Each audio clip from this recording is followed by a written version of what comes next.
On May 2007, I entered Flat Galleries in Chicago for a performance project called Domestic Tension, also known as Shoot an Iraqi. For 1 month, I lived in a makeshift room set up in a gallery where I went about my daily routine with a mechanized paintball gun aimed at me. Visitors to the gallery and the website could control web camera-enabled gun with a web interface to aim and shoot at me 24 hours for the duration of the project. Shoot an Iraqi was also intended to be for provocative commentary on the nature of modern technological warfare.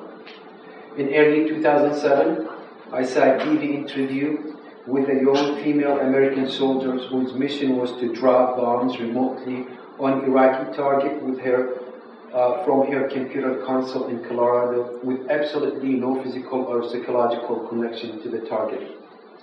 While she was pressing buttons from thousands of miles away, sitting in a comfortable chair in front of her computer, she was completely oblivious to the terror and the destruction that was caused to an individual, a family, a whole community from halfway across the world. The reporter asked if the soldier had any doubt or remorse about what she was doing. She promptly answered that she trusted the order and the information she received from her superiors. My brother Haji was killed by an American air-to-ground missile.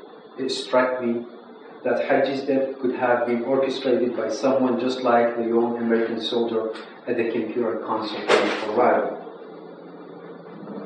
I conceived the project of Shoot an Iraqi shortly after that TV interview with the soldier as a result of dealing with my grief over the death of my brother in our hometown, Kufa, Iraq in 2004. The project emerged from an intense need to connect my life in the comfort zone of the United States to the terror and the sorrow of the conflict zone in Iraq, where my family and so many others are living their daily lives. Shoot an Iraqi was also meant to highlight the dehumanizing effect of the citizens of the United States, who have been mostly shielded from the actual horror of their government campaign in Iraq. Our lives go on without a care in the face and the devastation and destruction being perpetrated in our names. With these concepts in mind, I wanted to impose questions to the viewer and participant what it would be like if you had actually faced down an attempt to kill your own Iraqi target. What kind of personal, ethical crisis they might provoke. I want to impose these questions, not only inside, but also an attempt to humanize a conflict. I did not want to create an art project that is sheltered or controlled by the aura of the gallery, nor did I want to do a street protest that would alienate people more than engage them. I wanted a project that would enter people's homes and workspaces, reach them in their own comfort zone. Shoot an Iraqi turned into a major cyberculture event that garnered extensive international media coverage. It brought together more people than I ever anticipated and exposed more complex culture, political and personal revelation than I ever imagined. But also it became an embodiment of one of my engagement strategy, aesthetic pleasure versus aesthetic pain. By the end of the project, we had 8 million hits on the website, more than 65,000 shots from the paintball had been fired at me by people from 136 countries. Many visitors and shooters spent hours in the website chat room communicating with me. It was a brilliant experiment that taxed me to the extent that I had not fully anticipated. And the results were inspiring, healing, and deeply disturbing. Whether we meditate on pleasure or pain, it is very important to understand our audience and the objective of each project we have conceived. In order to understand dynamic encounters, one should be familiar with the strategies of engagement. And these concepts basically It started when I moved to United States from Iraq. That was 1992. I was faced by the concept that I am living in the comfort zone of United States physically, but mentally I exist in Iraq in the conflict zone. And in a way, I wanted to engage my audience in these two places, specifically in the comfort zone when people are not engaged in a political dialogue. So I started implementing projects that are interactive, dynamic in the nature. At the very beginning, they start with a pure aesthetic and perhaps playful, but then slowly the content, which I refer here, is the pain delivered slowly to the viewer through the engagement.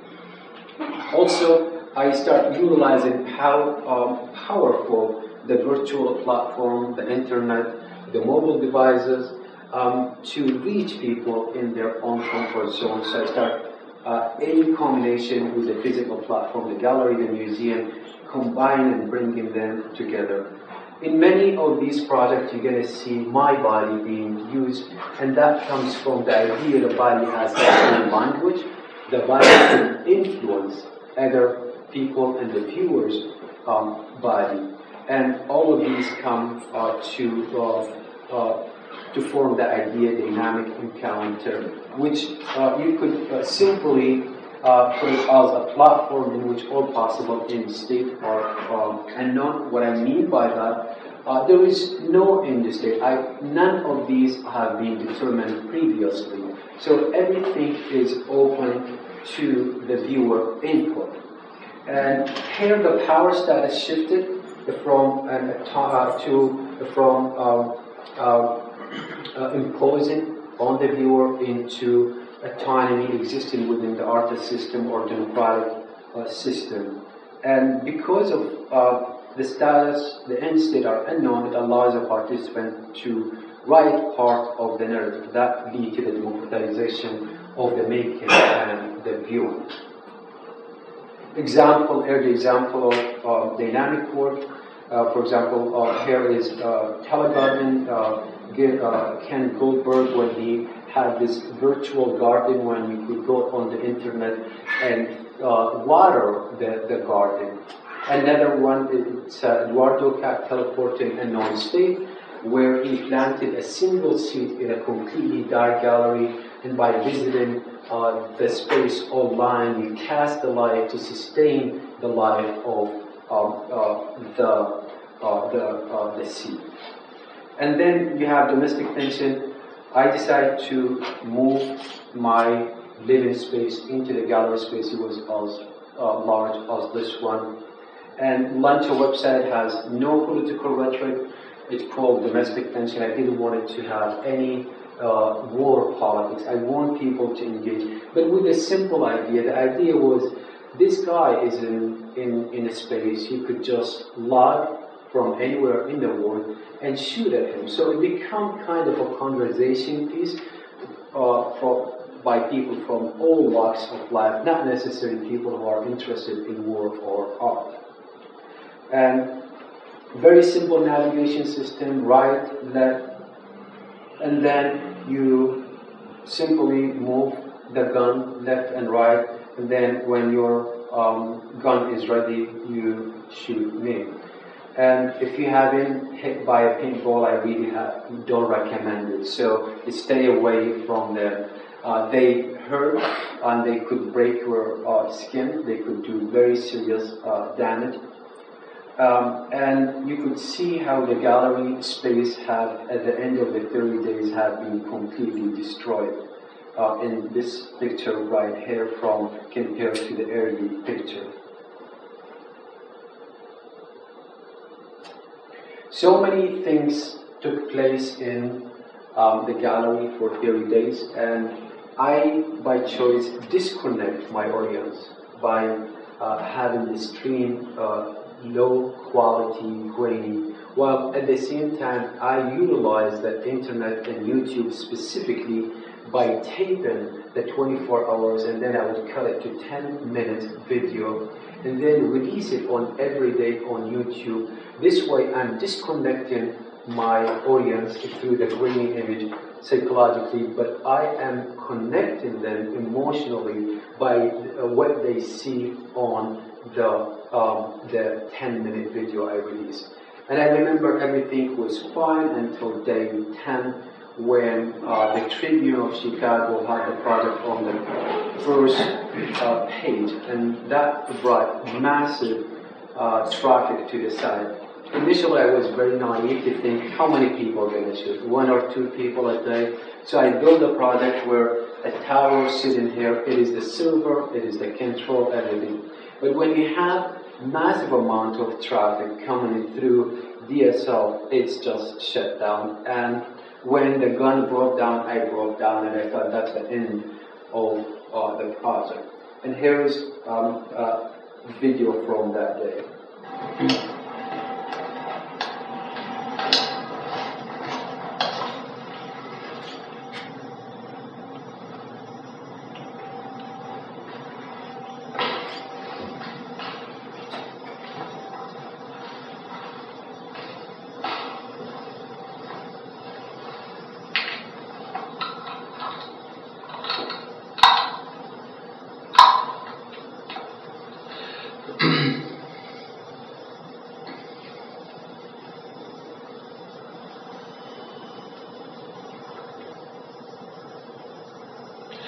Hi everybody, day 10. It was a very emotional day, and we had a lot of problems with the server. It ceased working, the project ceased working at about 1 o'clock this afternoon, and it didn't come up until 7 or 8 p.m. just now. What happened is just the server totally overwhelmed, and the bandwidth was not strong enough to handle all the traffic. So very much the DSL modem, everything we had gave up. So now we increased the bandwidth to about 5 times faster, and I'm hoping we could even improve on the server tomorrow when we put the entire server outside. Somewhere more reliable with larger bandwidth, so it will handle the traffic. Benjamin, Sylvia, Jason, Mark, all were here to help today. I was very emotional throughout the day, and I guess part of the project is bringing a lot of issues I hadn't dealt with. The loss of my father, the loss of my brother, and today it hit me really hard. But now, and also it's another strange feeling. On another hand, when the project ceased to work, I think I got even more depressed because it's very strange when the gun is my company in this space. And when it's silent, I all of a sudden cease to think about my safety, or there is no need to think about my safety since the gun is not going off. So all of a sudden my guards are down, and just so much emotion come to the service.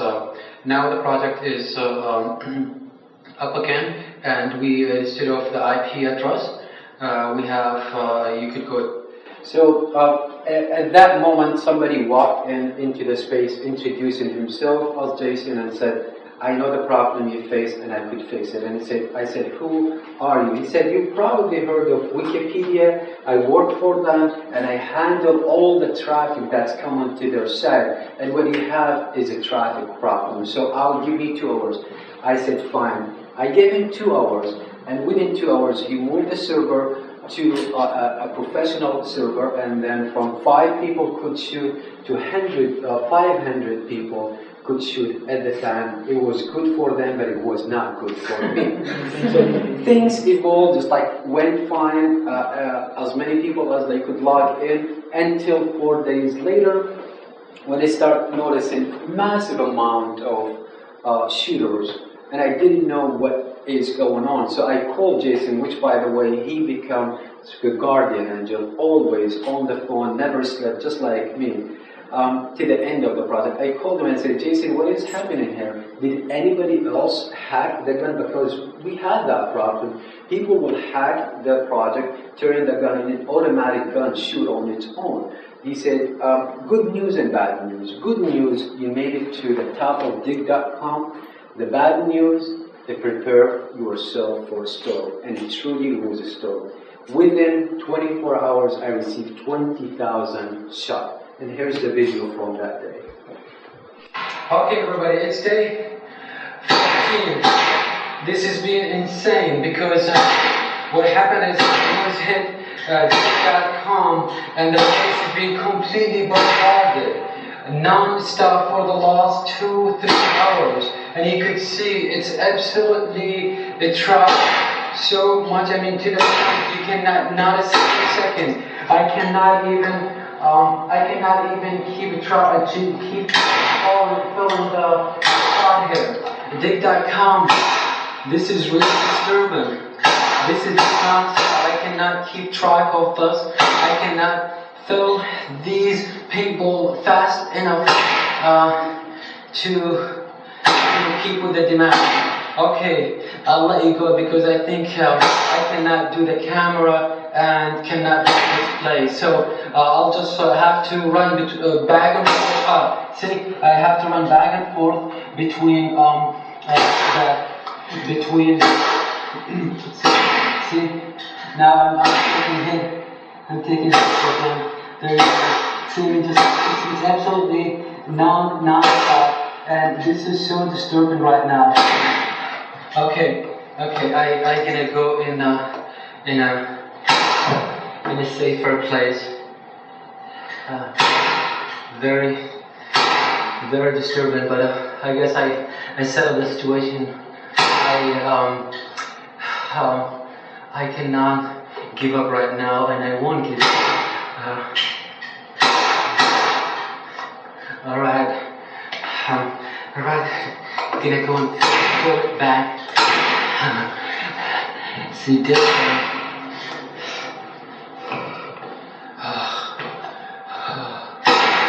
Very disturbing, very hard.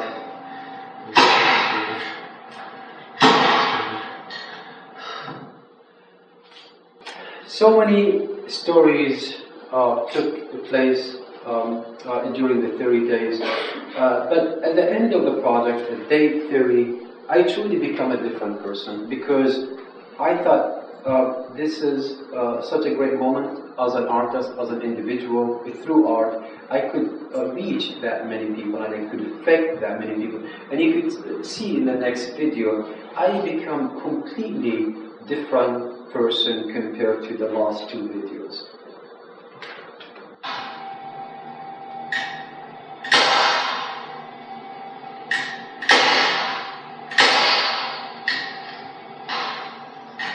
Hi everybody, it's day 30th.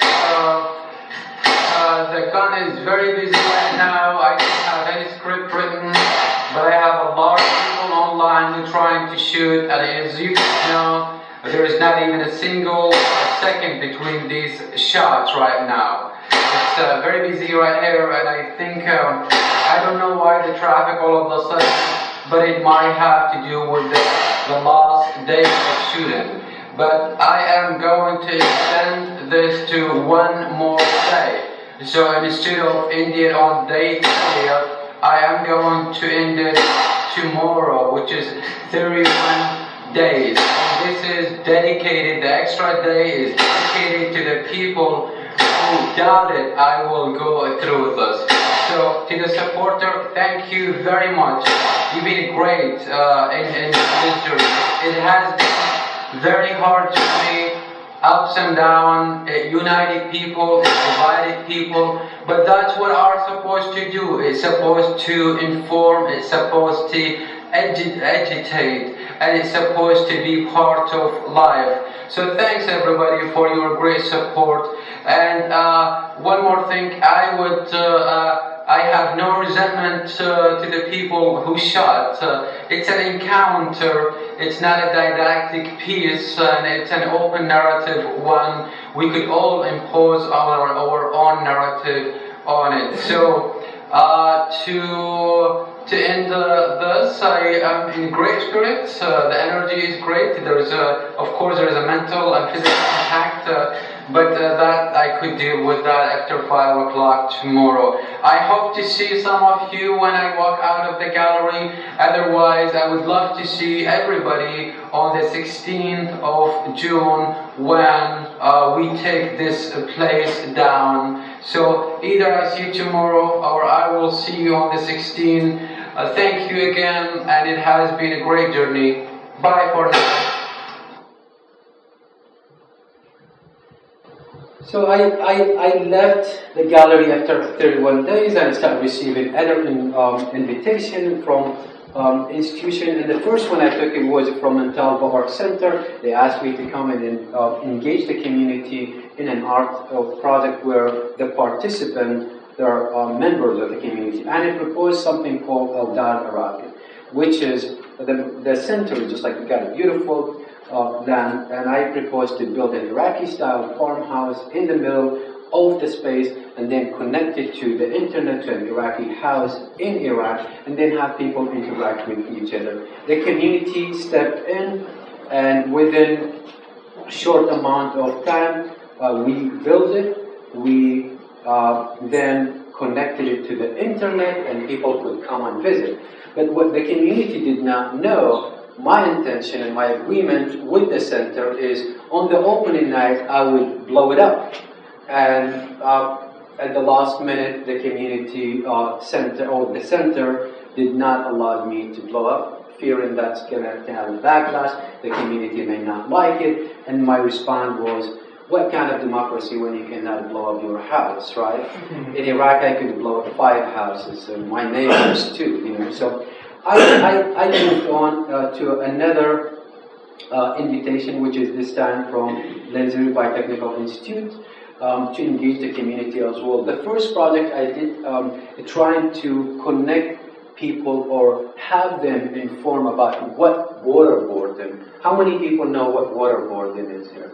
Okay, so waterboarding is a method of extracting information from the subject that's captured by the CIA. Form of torture. It is torture, but the CIA said it's not torture, and I really wanted to know, is it a form of torture? Because they said it's simulating drowning. Basically, is tying the subject into a board and putting water on his or her face. This way, you can breathe. So I decided I wanted to raise awareness, and I wanted to do it in not a didactic way. So I launched a site called Dog in Iraqi. For 1 month, people vote who they want to waterboard, the Iraqi or the dog. They have the same information about the national security of the United States. So lots of people were mad, and lots of people protested the project because they were just like, that's inhumane for the dog, but it was in the care, about the care of Iraqi.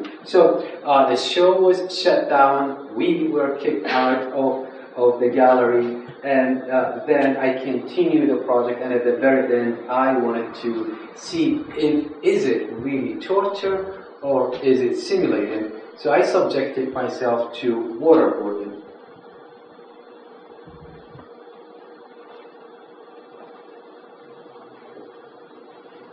And here's a video of it.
I have to say, going through it, it was not simulating drowning. It was literally drowning because you lose all control over your body and water starts trickling to your lung and you get suffocated.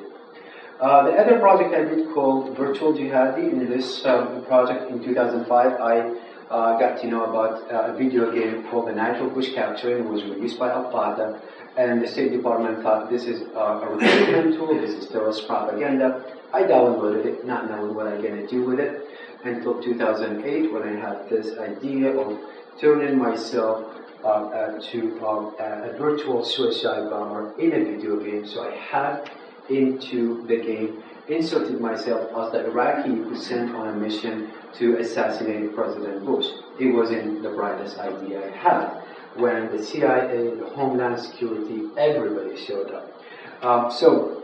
But also I got to know the game, really it was not a Al-Qaeda game, it was an American game called The Quest for Saddam. In that game, you face Iraqis. They all have Saddam's face. This is about dehumanizing an entire culture to one face. And then when you shoot them, they don't even speak Arabic, they speak nonsense. So, and you have so much rhetoric, like the vending machine called Camel Cola, it's not Coca-Cola. And Jesse Petrola, who is the one made the game, went on to establish an organization that's asking to expel all Iraq Arabs and Muslims from the United States. Even they would go and burn an effigy of Bin Laden in front of a mosque. What Al-Qaeda did is very simple. Change the skin of the game, and then I start from the Iraqi soldier to an American soldier. Then I start developing my objective, that I want the project to be a mirror exposed hypocrisy and racism. I wanted to reserve the role of hunter and hunted, address the issue of suicide bombers, and involve people who may not be willing to involve. So, inserted my personal story as an Iraqi living in Chicago, teaching. One day I got the news of the loss of brother and the father, and then I got into an outrage and finally decided to be the suicide bomber. Went on to do a character which is, I thought Assassin's Creed could be a good character for me, and it came just like really ridiculous. 3D render of myself looked like it looked like a warrior with a suicide goal. It did not make any sense, but I made sure the face looked good, so it was important for me. And I hacked the game by using the Tor engine and inserted myself as the suicide bomber in the game. And here's a clip from it.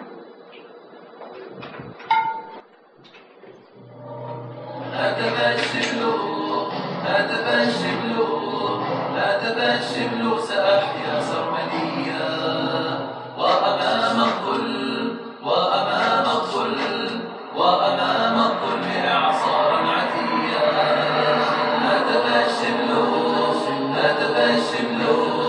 هتف الشمل سأحيا سرمديا وأمام الظل وأمام الظل وأمام الظلم إعصارا عتيا بيميني من دمائي ترتوي الأرض فداء تنبت الأرض نضالا أبنيا أبذل الروح وأشتاق المنية في يميني ناطق الصخر أبيا من دمائي ترتوي الأرض فداء تنبت الأرض نضالا أبنيا أبني في إبائي يوما للدنيا جاهلا الباغون أني في إبائي ما عشت يوما للدنيا أجلي عزي ومعلاعي إبائي عاصب الهوى. So everything was good to go. On the night of the opening, I give my talk. It was extremely intense talk, and the RPI was very concerned about my safety. They hired 4 bodyguards around me, and I thought every artist should have 4 bodyguards around them at all times. But also the CIA, Homeland Security, FBI, everybody was present, and I thank them for coming to the opening on that night. But the second day, the school decided to shut down the show, and then we moved it into a new location, which is the Independent for the Century for the Independent Media, and within one day, also the show was shut down by the state, and this time it was because the doors of the gallery was 29 inches, not 30 inches. I'm going to skip ahead to show the last couple of projects for the sake of time. Encounter, this is about the tattoo project, which is examine the invisibility of the civilian death. In this project is a 24 hours performance. I tattooed the names of Iraqi cities on my back after mapping out where every Iraqi and American soldier died. And then within 24 hours of performance, I allocated 1 dot for each Iraqi died, where they died according to the cities. But at the same time, I had paper with all the names of the Iraqis and the American soldier. People could come to the gallery and read their name. It's a very symbolic and poetic gesture when we could just acknowledge the name by reading the, acknowledge the death by reading the name aloud. And there are videos later on, I hope you get a chance to see.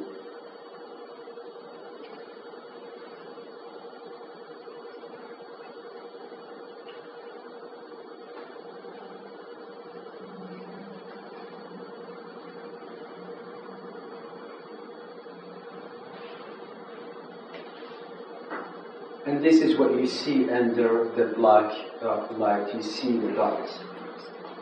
And the last project I wanted to introduce briefly, it's called The Third Eye. In 2010, I surgically implanted a camera in the back of my head, and it is connected to the internet.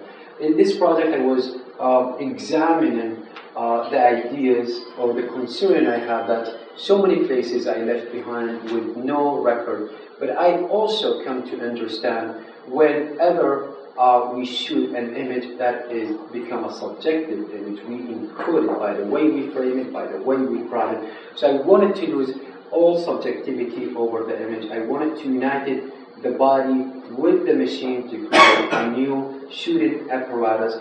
So for 1 year, I had the camera in my head, and it is shooting one image and streaming it live to the internet. And I have to say, by the end of the project, to be honest, lots of the images were so mundane and very sad as well. As the artist in the studio, and then the back of the chair, corner of the house, but also was an answer to many questions of the Arab and Muslim community in the United States, asking the government, why are you watching us 24 hours a day?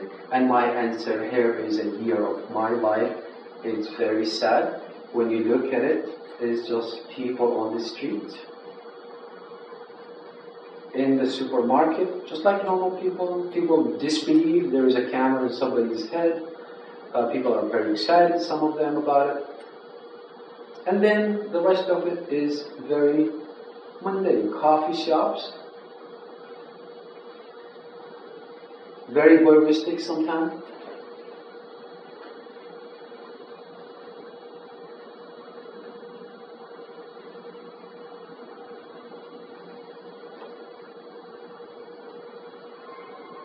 And that was the last shot of it when I was in Jakarta. After 2 days of the end of the project, I was sitting in my hotel room when all of a sudden the computer shut down and it doesn't want to record anymore. I thought this is a poetic ending. And one thing I got out of it, I thought As an artist, I live either in the past or I think about the future, but fail to live in the present moment. And from that moment until the present, I am living in the present moment. With that, I wanted to thank you, and I will be very happy to take any questions.